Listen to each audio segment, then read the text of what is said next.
Hello friends, welcome back to my channel. I am Monika. ఈరోజు నేను మీతో కఫ్ అండ్ కోల్డ్కి హోమ్ రెమెడీస్ షేర్ చేసుకోబోతున్నానండి. కఫ్ ఉన్నప్పుడు చాలామందికి నైట్ టైం బాగా దగ్గొస్తుంది కదండి, మిడ్ నైట్లో. అప్పుడు మనం ఏం చేయాలంటే ఒక టేబుల్ స్పూన్ హనీ తీసుకొని అందులో ఒక చిటికెడు పసుపు వేసుకొని రెండింటిని బాగా మిక్స్ చేసి తీసుకున్నట్టయితే ఆ దగ్గు రావటం చాలా వరకు తగ్గుతుందండి. ఈ హోమ్ రెమెడీని పెద్దవాళ్ళకైతే 1 to 4 టైమ్స్ యూస్ చేయొచ్చండి. కిడ్స్కి అయితే హాఫ్ టీ స్పూన్ తీసుకొని చిటికెడు పసుపు వేసి మార్నింగ్ ఒకసారి నైట్ ఒకసారి యూస్ చేయొచ్చు అన్నమాట.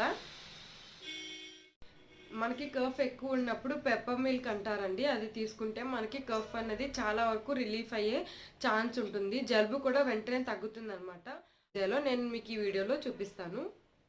ముందుగా ఈ పెప్పర్ మిల్క్ కోసం బాగా కాసిన పాలు తీసుకోవాలండి. బాగా వేడిగా ఉండాలి పాలు. దాంట్లో కొంచెం బెల్లం వేసుకోవాలి.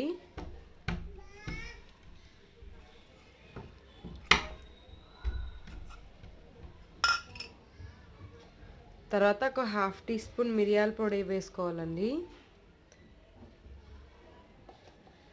తర్వాత ఒక హాఫ్ టీ స్పూన్ పసుపు వేసుకోవాలన్నమాట. వీటన్నిటిని వేసి బాగా మిక్స్ చేయాలి.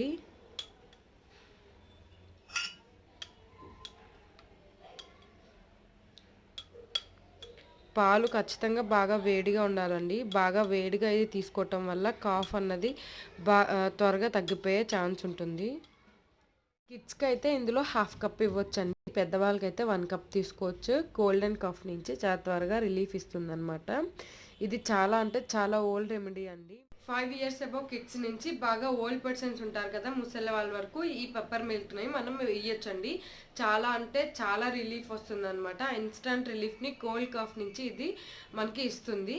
ఈ పెప్పర్ మిల్క్ అనేది తెలుగులో ఏమంటారు అంటే మిరియాల పాలు అంటారు అనమాట. చాలా అంటే చాలా ఓల్డ్ అండి. ఈ రెమెడీ చాలా బాగా యూజ్ అవుతుంది. ఖచ్చితంగా మీరు యూజ్ చేసినాక నాకు కామెంట్ సెక్షన్లో కామెంట్ చేసి చెప్పండి మీకు నా హోమ్ రెమెడీ ఎంతవరకు యూజ్. మీకు కనుక నేను చెప్పిన రెమెడీ నచ్చినట్టయితే ప్లీజ్ సబ్స్క్రైబ్ మై ఛానల్ అండి and support my channel. Thank you.